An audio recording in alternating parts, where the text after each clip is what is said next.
All right. Okay, we're going to start the recording and get started on the on our forum. My name is Craig Volland. I'm a member of the All Souls Unitarian Universalist Forum Committee. I want to welcome you to the All Souls Unitarian Universalist Church Forum. The forum's mission is to afford a platform for the discussion of significant issues, especially those which involve ethical values in the contemporary world, and to promote critical thinking.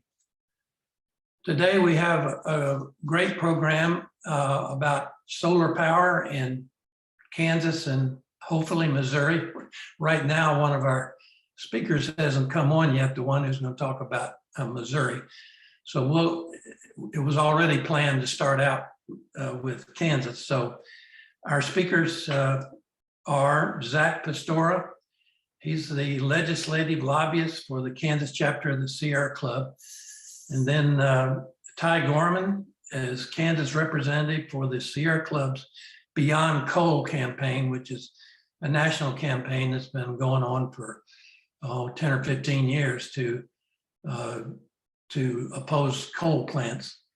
So why don't we go ahead and get started, Zack, and we'll hope that Billy comes, though our third speaker, if he comes on, is Billy Davies. He's Conservation Program Coordinator for the Missouri Sierra Club, and he hasn't come on yet, so hopefully he will. So Zack, go ahead. Well, thank you, Craig, and thank you, everyone, for the honor of joining you this morning. I wanted to appreciate the opportunity to talk about solar on a Sunday. For this occasion, I'm sorry you're seeing me in my car this morning, but I did wear my Sunday's finest here for the occasion, and just really thankful to be with you. We're going to talk about how the sunflower state could easily be the sun power state and be a leader for solar, a solar leader among states across the country. And I will eventually probably turn my video off to just maintain sound quality. As I mentioned, I'm in a route traveling a little bit this morning, but I'm not sure my internet's all that much better at my home. I live out in the country, so this is a ongoing thing for me. But anyway, Kansas is, for those that don't know, and I found this hard to believe when I first found out, but Kansas is ranked as a top 10 state for sunny days. We have as much solar in Kansas opportunity of the resource as Florida. We may not have the same beaches, but we have just as much sun that we can harness. And, I think about how the sun has been a spiritual force for generations, since the start of people. But it's amazing that now we can, like the plants and the animals, including humans, enjoy the benefit of our superstar, if you will, in our galaxy. For life, we can also harness it for electricity. So it's pretty exciting that while we are a top 10 state for solar, we haven't even scratched the surface of solar in Kansas.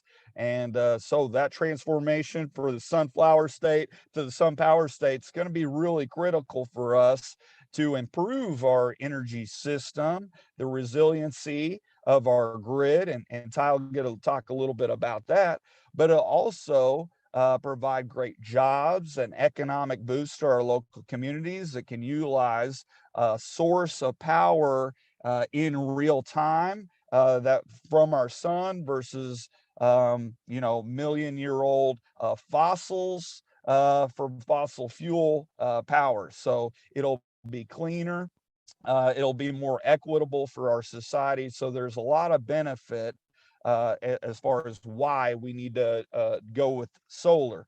And I suppose many of you might know that, but it's also at this point cheaper than using coal and natural gas. If you take all the consequences of fossil fuel power and their impact on neighboring communities, their impact on our climate, and more, the long-term toxicity, the water usage, I could go on. But solar is a significant advantage, and we're enjoying a market advantage right now too, which has only sped things up almost exponentially on the growth of solar. Solar installers, one of the fastest growing jobs across the country. It's good jobs. Many times these solar installations utilize union labor, which is good. And let me clarify that there's a few different opportunities. Probably many of us are more familiar with the rooftop solar. Okay, solar we can put on our own individual homes and businesses to try to offset our energy use, even provide a little bit of a benefit to our neighbors who get some of the excess power down the line thanks to our utility system, help improve the utility resiliency. But we also have these large scale solar farms, which we're just seeing some strong excitement and appeal from energy companies that want to put these utility scale solar farms in Kansas. And for those that may be joining us from Johnson County, Johnson County has been having some discussions at both their planning commission level and recently their county commission about what would be good solar standards, solar friendly standards is what we've been working on through Sierra Club and other allies about trying to make sure that these utility scale solar farms, which can be thousands of acres, generate as much power as a few farms, as much as one coal plant, which is really exciting. We can replace our coal plants, the coal we get from Wyoming that's expensive, that's dirty, that's bad for the atmosphere and our local communities, and replace that with these solar farms that essentially are a cash crop for landowners and farmers specifically. So that's pretty exciting, pretty lucrative cash crop if I do say so. These are often 20 to 30 year projects for these solar farms. Like I said, they can be as big as a few thousand acres, but they can be as small as a few hundred acres too. But certainly the bigger they are, the more power we can get from them, the bigger the economic impact locally, the better the output as far as to the grid.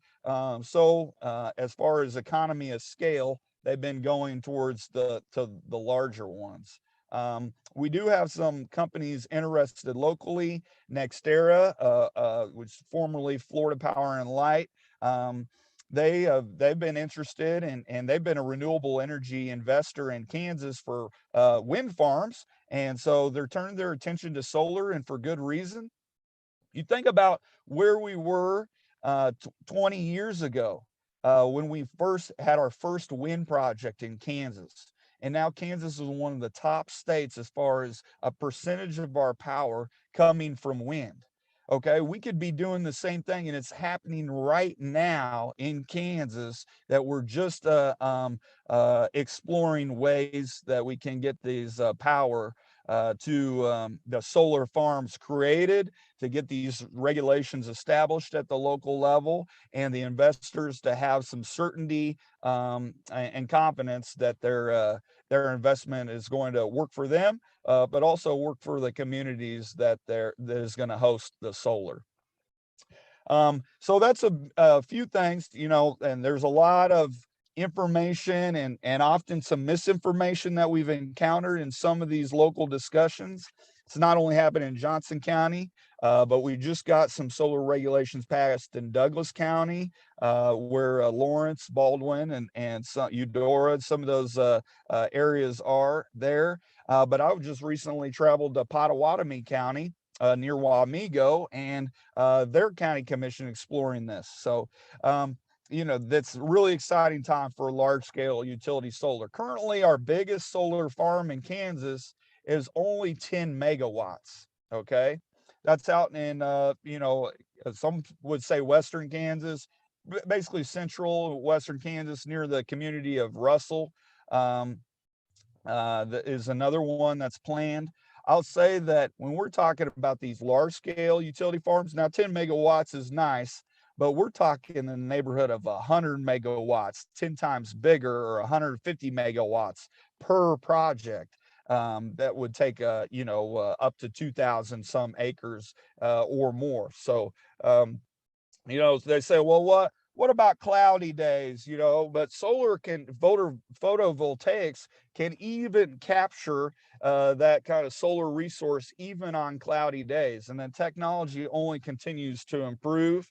Um, I'll say that there's a lot of concern about whether these solar panels are safe or not. What is the long-term impact? Well, can they be recycled or repurposed? Well, there's only a minimal amount of the what we call hazardous components with these solar panels.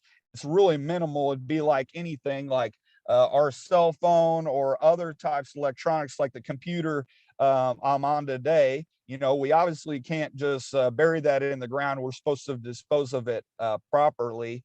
But just like these solar panels, they're mostly just totally okay for the environment, won't cause any problem, mostly glass and aluminum that can be recycled and properly disposed of. So that's a little myth I wanted to clarify at the beginning.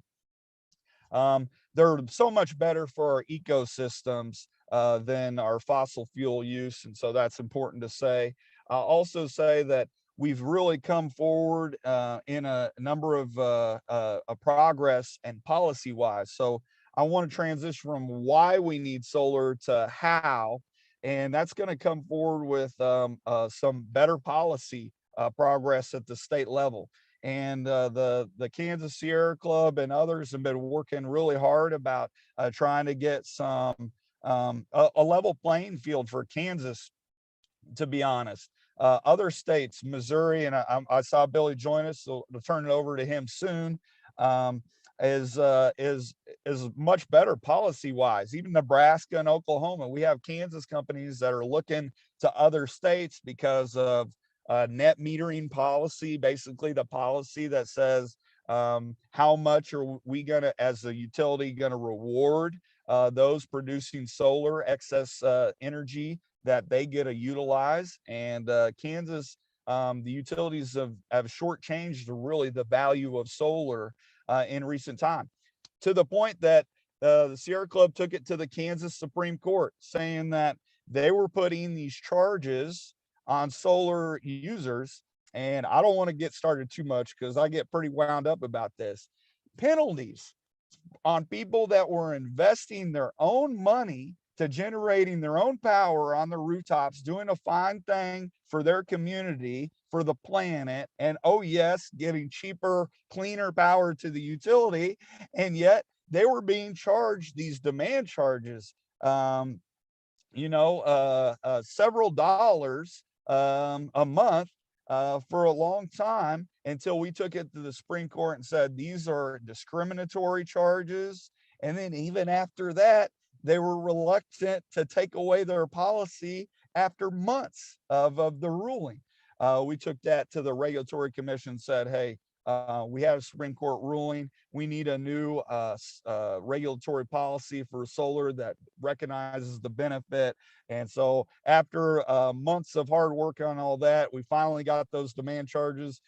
George, who's on the call today, could tell you a little bit more about some of that. But anyway, we do need more work on net metering policy, on some good comparable standards for solar regulations, for a long-term conditional use permit for large amounts of acreage, because it takes time to accumulate rooftops. When we can get a large-scale solar farm, it not only benefits the landowner community, but our energy transition to climate-friendly technologies as well. So I could go on and on. I'm going to save a little bit of what I want to talk about for later, maybe in the question and answer, but I certainly want to get to my other colleagues' discussion right now. So is that okay?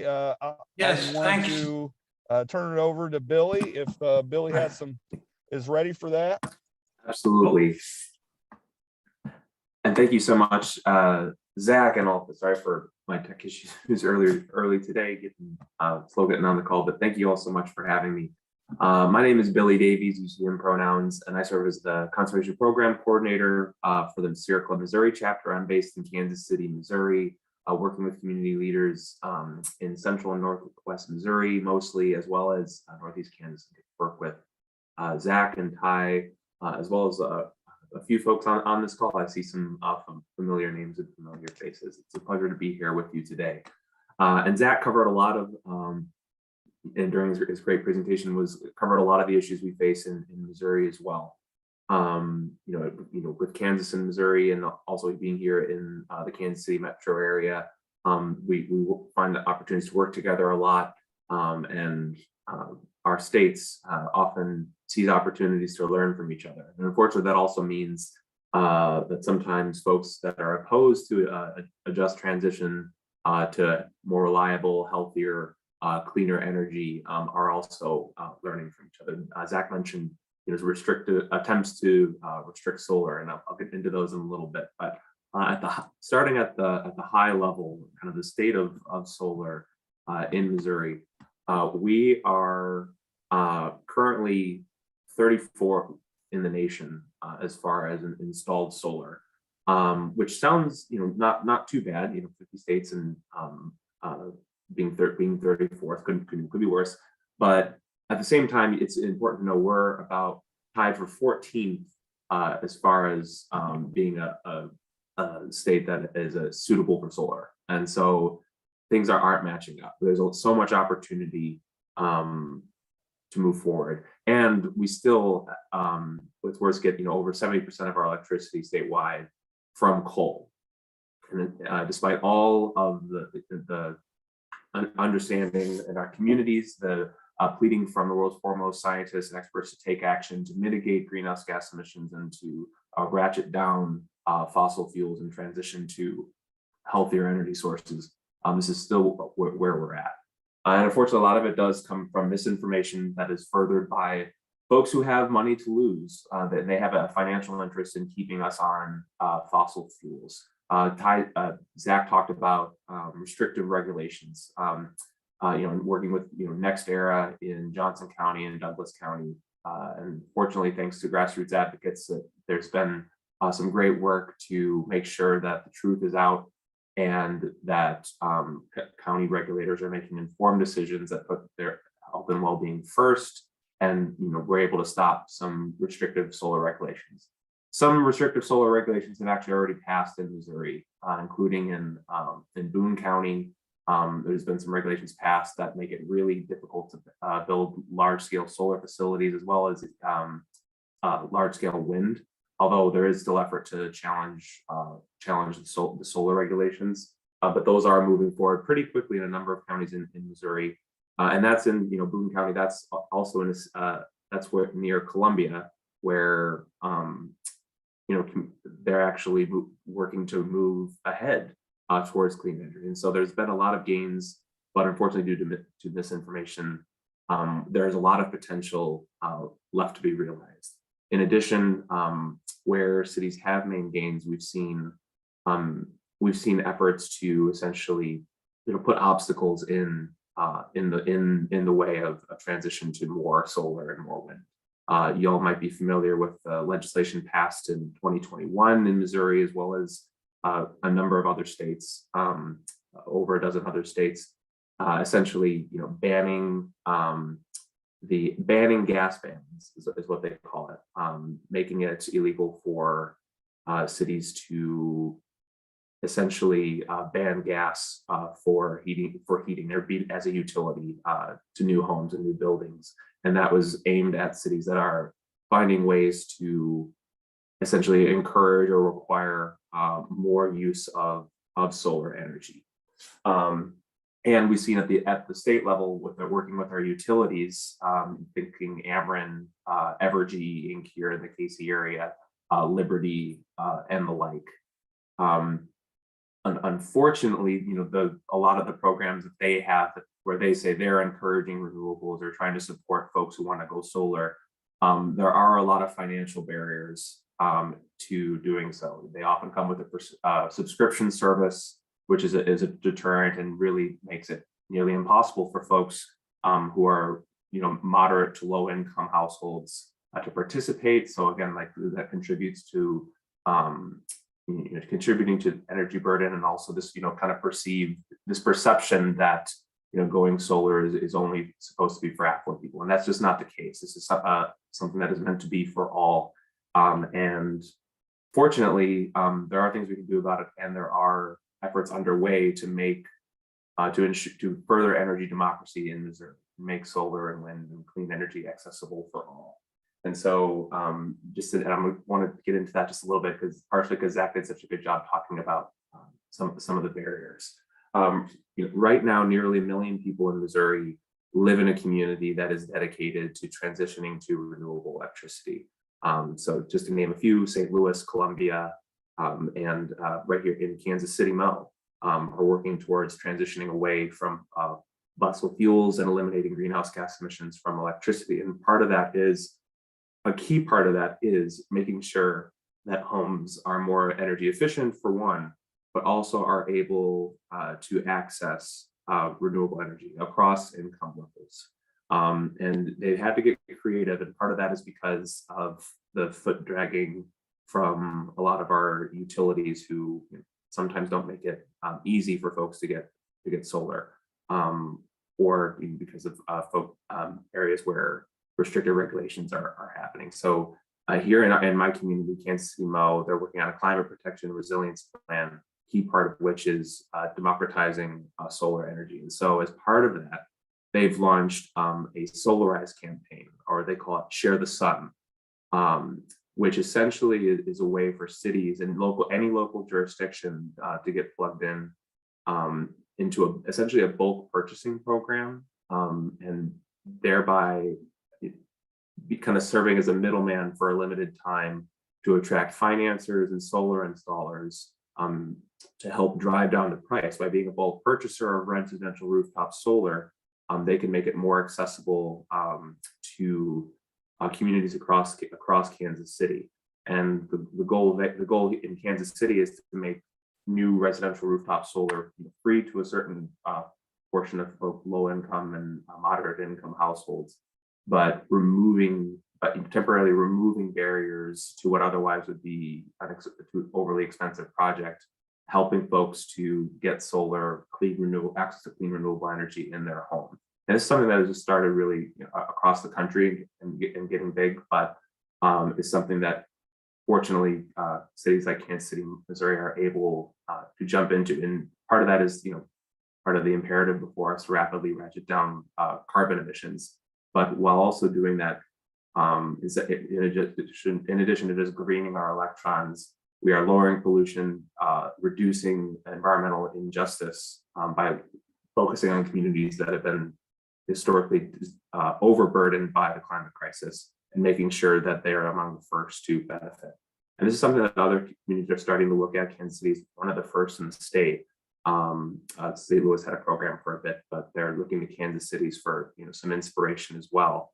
And this is just one of the examples of community-led efforts to turn the tide against fossil fuels and really help us seize the moment. And there are a number of other entities that are interested in the work that communities are leading, including the Missouri Division of Energy and the Department of Natural Resources. This grassroots effort is already helping us turn the tide against fossil fuels, and making and by demanding solar for all, at some point our leaders have to listen, even if they're dragging their feet. And so I'll stop there. I want to make time for questions, but since Zach did such a great job during his portion, I was able to cover a lot of mine quicker than I thought. So I'll pass it over to Ty to close this out. Thank you very much, Billy. And I'm really grateful to be here with everybody this morning. I wanted to cover just how solar plays into the larger grid, to home energy efficiency, to healthy communities, and to a livable planet. I don't want to run out of time, so I thought I'd start with just how much is going on that you can plug into, and how important you're joining in with us on these issues is. Putting solar panels on your home is amazing. I'll be talking about energy efficiency. Making your home more efficient is a very great and useful thing to do. But I think when anybody tells me what the thing they should do the most is, what has the most impact, I say joining in with collective action to change how these systems work that are kind of making these clean and affordable energy systems come into the market slower than they should be. And so I'll start with the livable planet. I'll start big and get smaller to our homes. So the first thing that Billy mentioned here is climate change, and how we have to meet scientific targets to protect life in the future for our kids. We need to decarbonize the electric grid. That is the easiest step to take here in the US to meet our climate change targets. We have to decarbonize the grid by 2030 to meet the scientific need, and we aren't doing that yet, and Evergy is not doing that yet.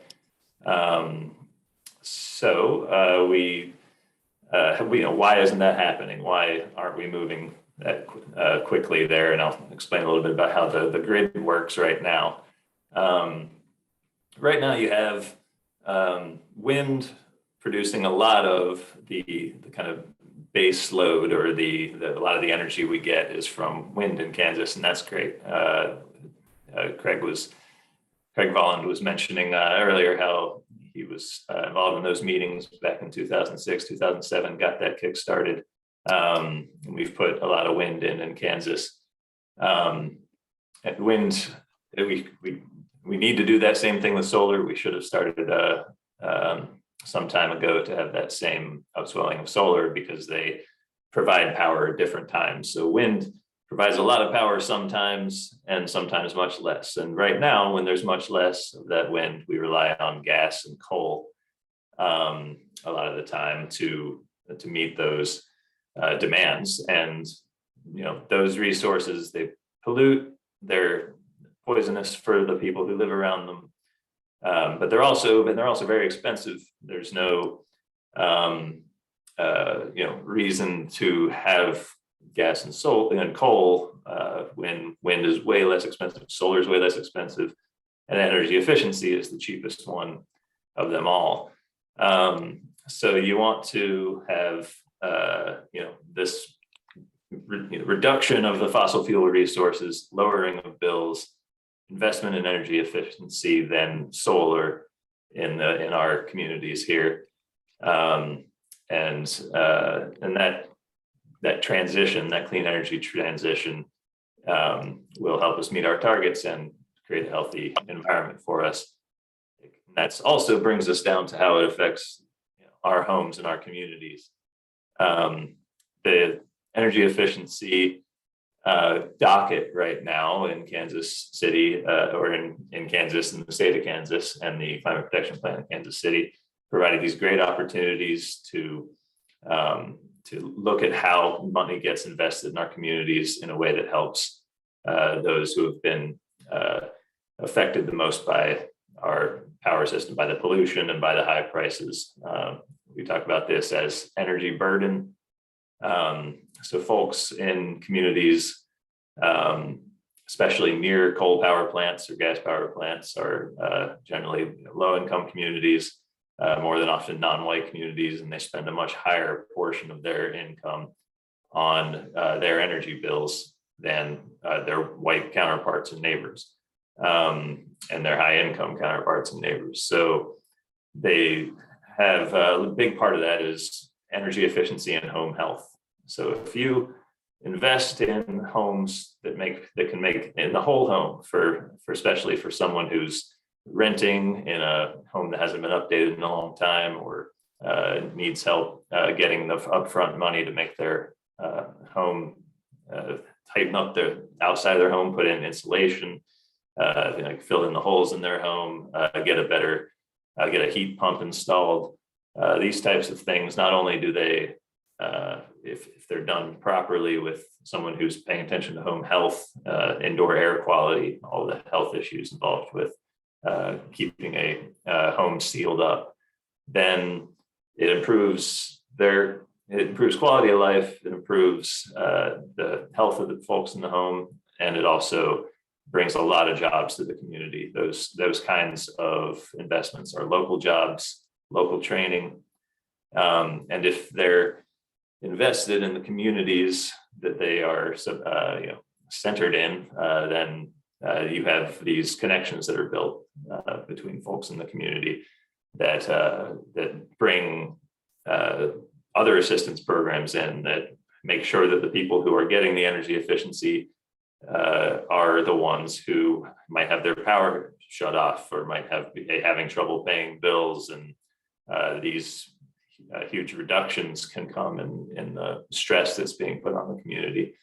And solar fits into that as well. They have the efficiency investment, there's community solar, there's small scale solar that have not only the local jobs that are created and the kind of resilience and clean air in the community, but it makes the grid so much more reliable to have these efficiency projects that lower the stress on the grid, the amount of demand in the middle of the day and the hottest days, and in the coldest times in the winter. That's when that home efficiency really lowers those peak demands. And those peak demands are when they turn on the coal and gas plants now. So if you get rid with efficiency and solar, you have a distributed network of generation and energy savings. Then you bring down these big energy peaks that come because of this hot and cold. And you can cut out these plants that cost $1 billion to keep a coal plant running, that you only need for a few dozen hours a year when it's super hot or super cold. These programs are very important. They have these cascading effects, and it looks like on paper sometimes that it's adding to the bill.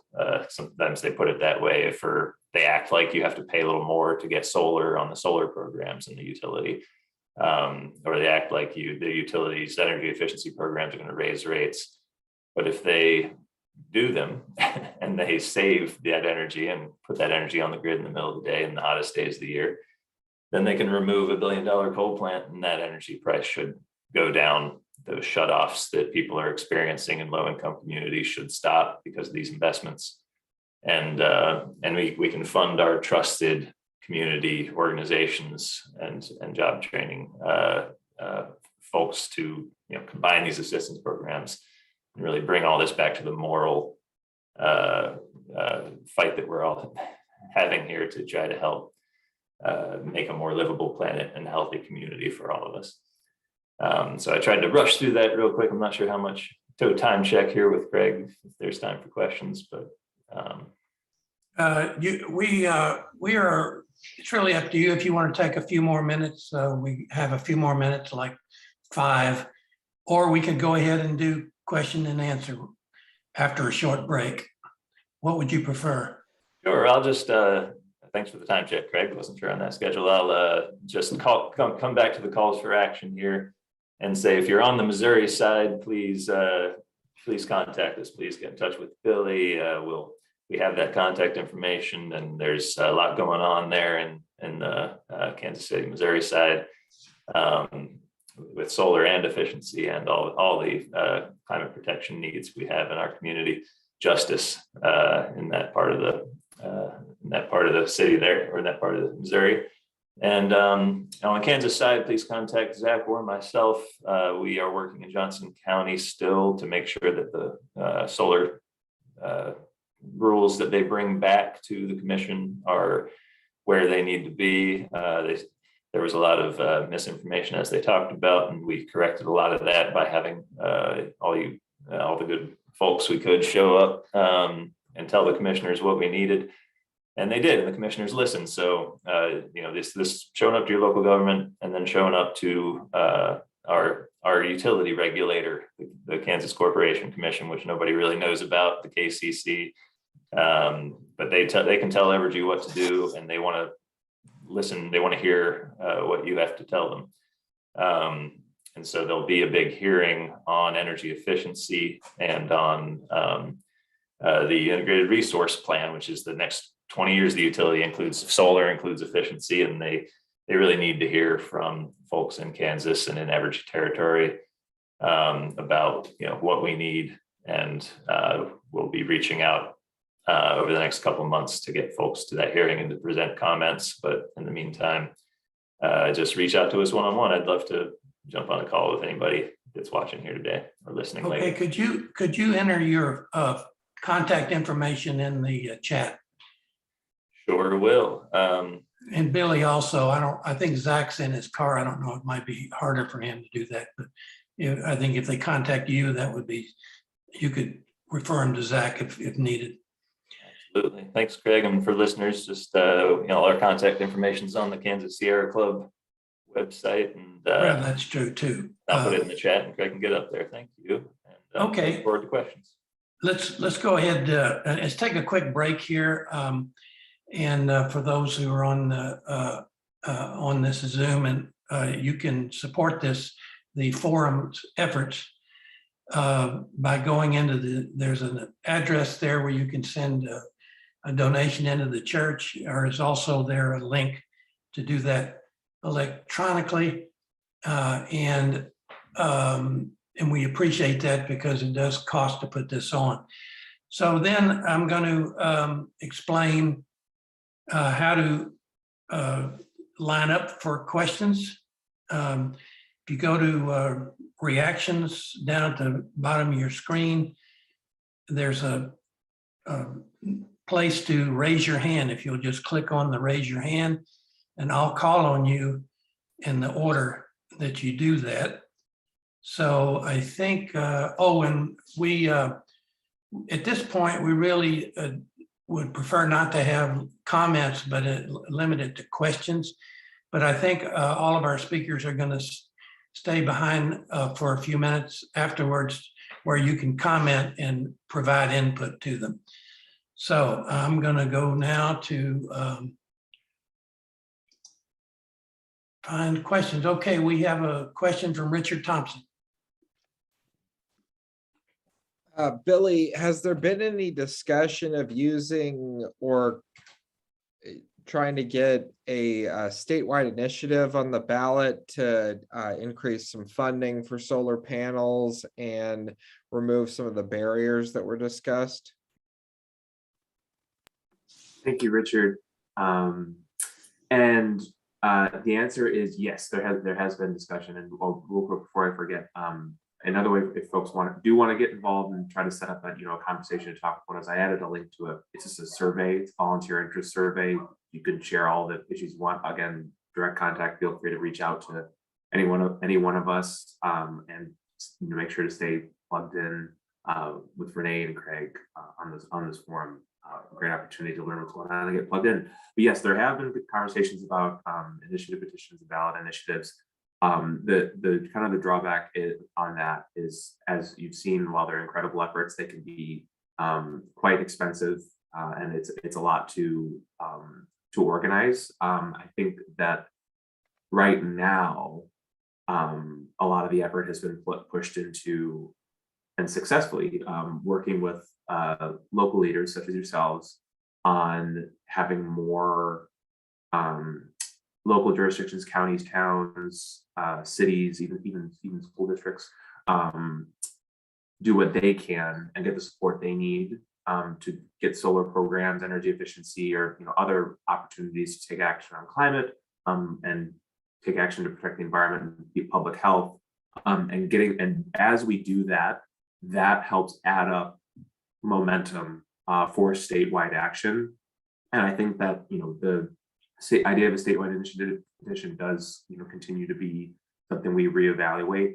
But this local action does also spur action at the state level by policymakers. It is something that folks pay attention to.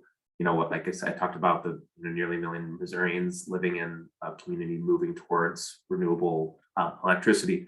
Over 100 million people in the US live in a community doing so. And that has been the result of over the last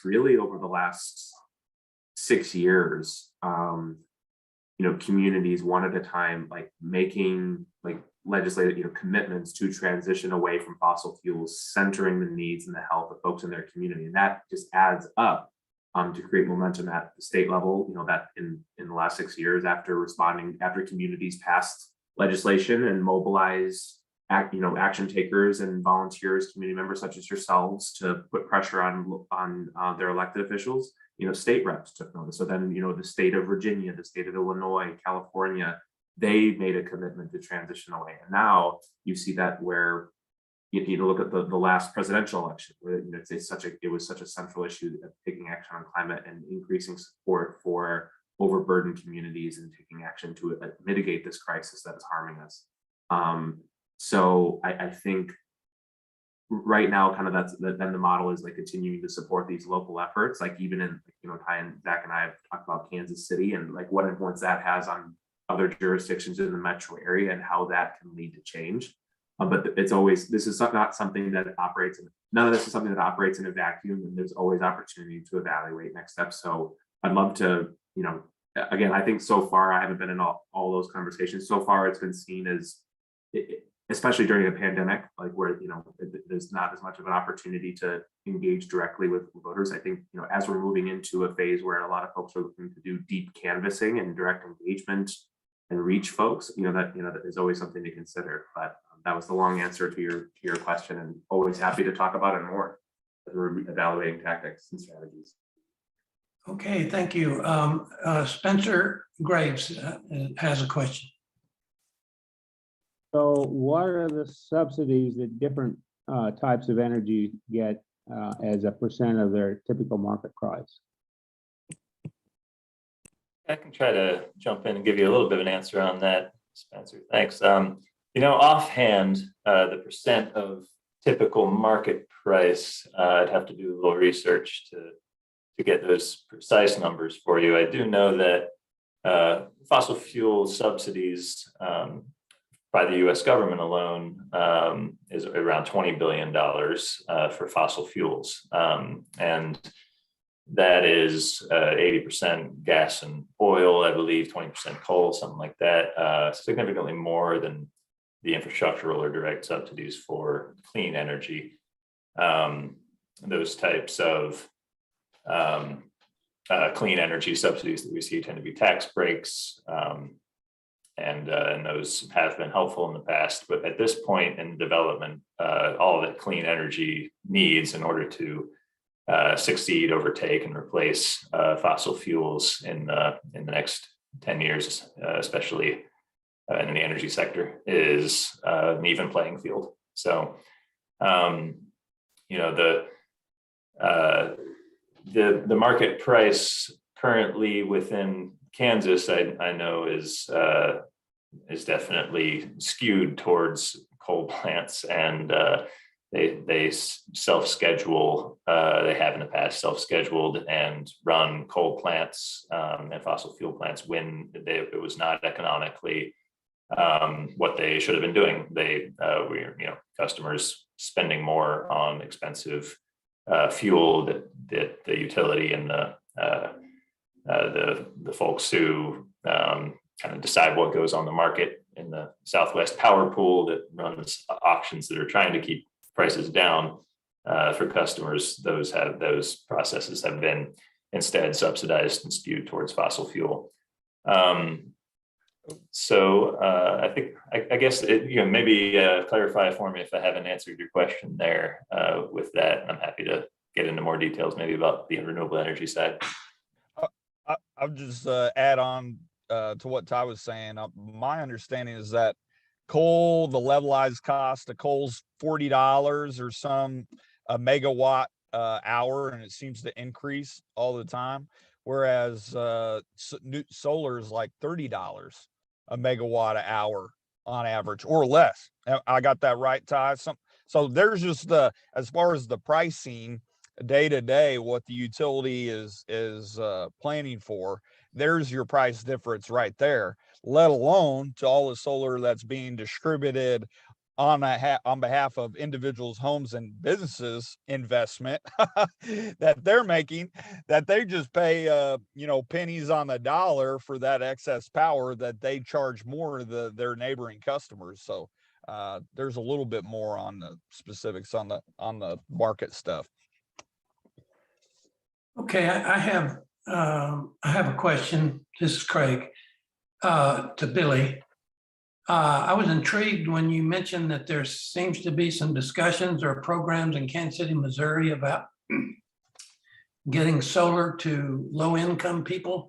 Could you explain that in a little more detail on where that stands? Because that's a pretty interesting, very interesting effort.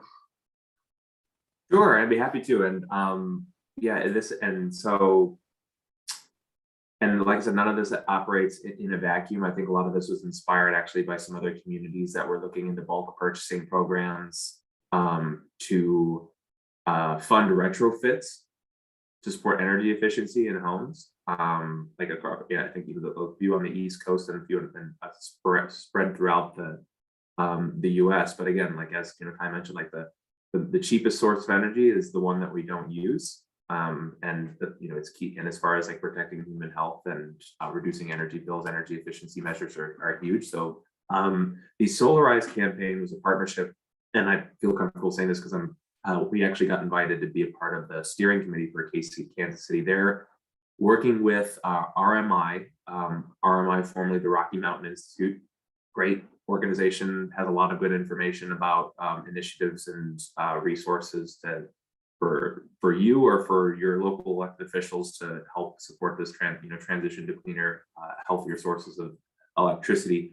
Partnering with RMI, who's led these sort of cohorts in the past, as well as 9 other jurisdictions across the U.S., Oklahoma City, I think Columbus, Ohio, a few in East Coast, West Coast, coming together just to participate in this model of trying to just increase the amount of residential rooftop solar. And again, so something you kind of got to tie in that kind of got into like residential rooftop solar. We talk about energy democracy and like where individuals, households can have kind of this freedom to have their own energy. So this is distinguishable from community solar or utility owned energy. It's just the goal ultimately is to increase the amount of rooftop, but also increasing the amount of support for residents. Where it stands right now is that it's actually going to be launched here in just over 2 weeks. I think May 19th is the official launch day. I think happy to share more information once that comes fast, but it's a cohort led by KCMO and a couple of other allies and nonprofit organizations, community partners, and just because we were invited as kind of as our work in the advocacy realm on the Kansas City Climate Protection Plan, but it's still coming together, but they're looking forward to launch. And I guess again, the effort is just to like a main goal, expand solar power in Kansas City Mo in order to meet climate action goals. And Kansas City has taken the extra goal of saying like we want to make sure that folks who have historically been burdened by faced energy burden or been burdened by issues related to the climate crisis are among the first to benefit. And so there's effort being done to subsidize or either in part or completely for low and moderate income residents. And some of that's through philanthropic initiatives, trying to raise money, trying to get funding from the government, actually from Kansas City Mo, apply for other grants. But as Ty talked about, the amount of subsidies that goes towards fossil fuels, it has been like part of this is what is the government, what is Kansas City going to commit to in order to really make this happen? And Kansas City, fortunately, it seems to be really leaning into this as a member of other jurisdictions have, because we have not a moment to lose with the urgency of the climate crisis, and there's many years of kind of systemic injustice and that have made us that has been an attempt to lock us into more fossil fuels. So it takes us being intentional and strategic to unlock us and move us towards this brighter, just future. So happy to talk more about that offline, and we'll definitely share more with Renee and Craig about the launch date once those details happen. But would welcome further discussion and folks to learn more and participate. Thanks. George Baggett.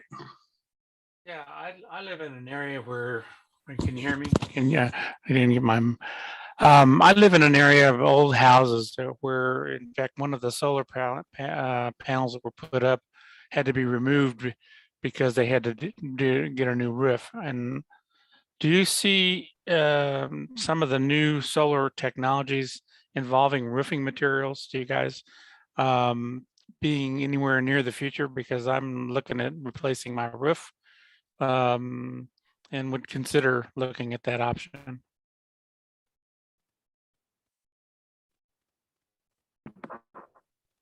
Happy to, yeah. I'll start trying to answer the question. I will invite my colleagues to jump in as well. I will say that I think that is a great option. I think that I know there are a bunch of resources for making sure that a big project like roof replacement is done right.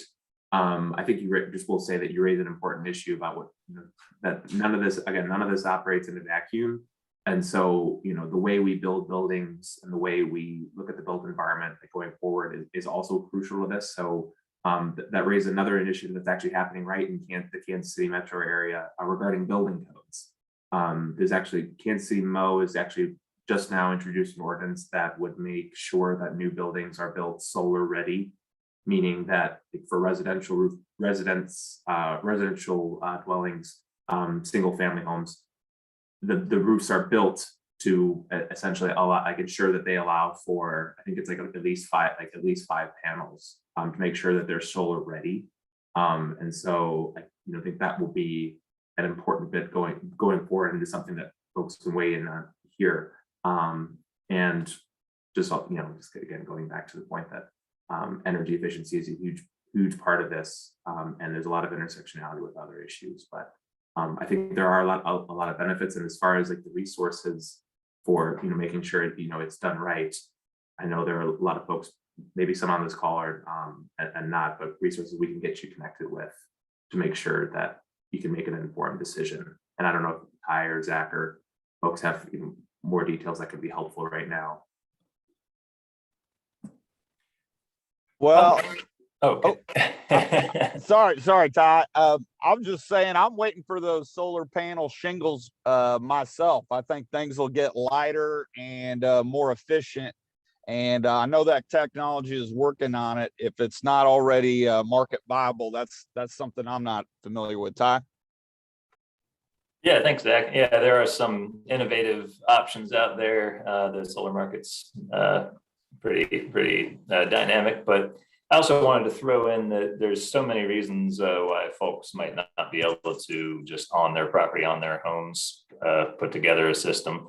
And something we need in Kansas for sure is the ability to do community solar, to have there be a buy-in system for folks that take advantage, not only the cheap nature of the good solar technology, but you can collaborate on a place where it's really great for solar, whether that's a roof or a field or wherever it is.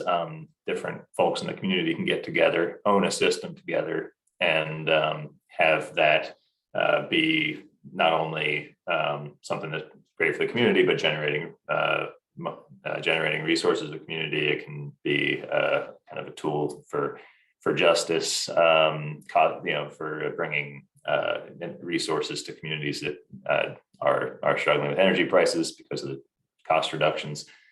And also just want to bring up that kind of investment, often people say, it's too expensive because it doesn't have utility. That huge scale solar looks really cheap on the levelized cost of energy, and the smaller scale stuff looks more expensive.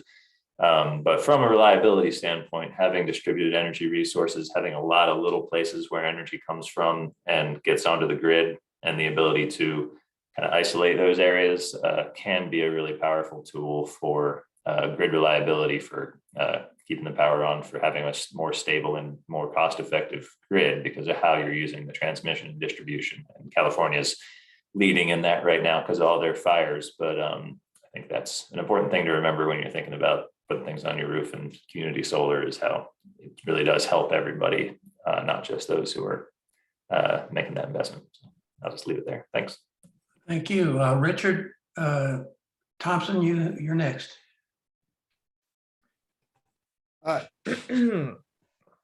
So what are some ways we can frame the discussion around renewable energy, like solar and wind, to appeal to people in, say, West Kansas, Wichita, the Boot Hill in Missouri? You know, it's people that are, you know, if you're like flower power, they're like, yeah.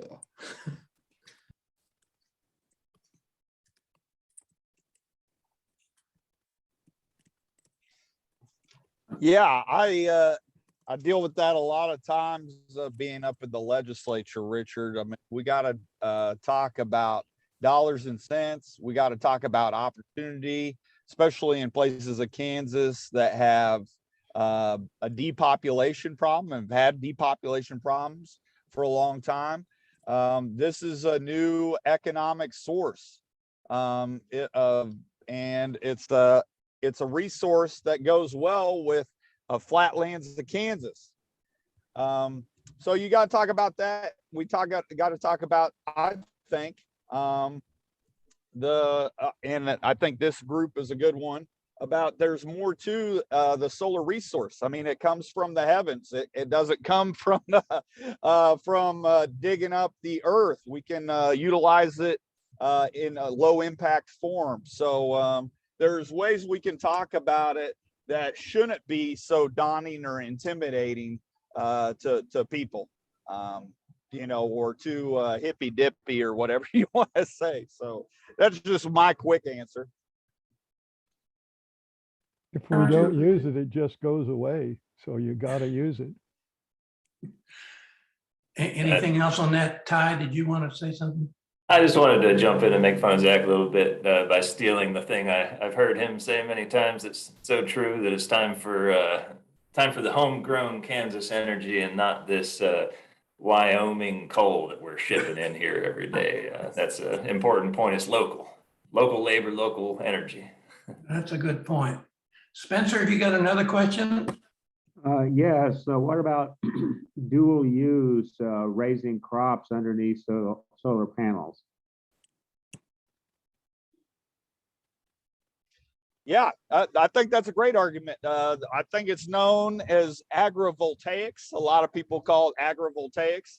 Not only raising crops in small scale, you know, vegetables, you can space them out. So where you have a row of solar panels, and then a row of crops underneath it, but you can also raise sheep around that, and other animals on your farm. So yeah, good point. Okay, I think we're about out of time. I'm going to announce next week's program, and then those of you who'd like to stick around, I think our speakers are available for another 15, 20 minutes, and there you can make comments. Well, George, do you have a real quick question? George Baggett? Well, go ahead and turn it off and I'll make a comment. Okay. Well, next week, we're going to hear from Arletha Bland-Manlove and Pamela Bland, who will describe the level of violence in Kansas City and how the system actually doesn't work very well and imposes pain on the families of the victims. So that sounds like a very interesting program. So we're going to sign off on the recording right now, and then pick back up with comments and further discussion. So Renee, is the recording off? Nope.